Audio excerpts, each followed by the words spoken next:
Mheshimiwa Rais, mwenendo wa deni la serikali.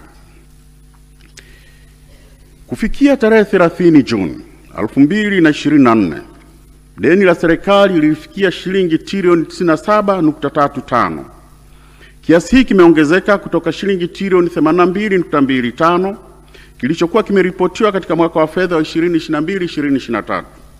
Hii ni sawa na ongezeko la shilingi trilioni 15.1 ambalo ni sawa na asilimia 18.36.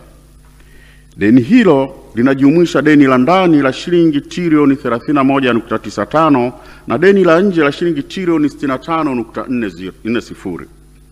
Mheshimiwa Rais, tathmini ya uendelevu wa deni la serikali imebaini kuwa deni la taifa bado ni himilivu.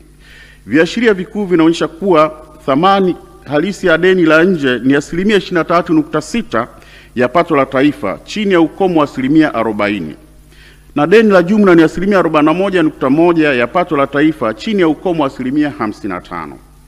Malipo ya deni kwa mapato ya mauzo ya nje ni asilimia 127.5, chini ya ukomo wa asilimia 180, na malipo ya deni kwa mapato ya serikali ni asilimia 14.5, chini ya ukomo wa asilimia 18.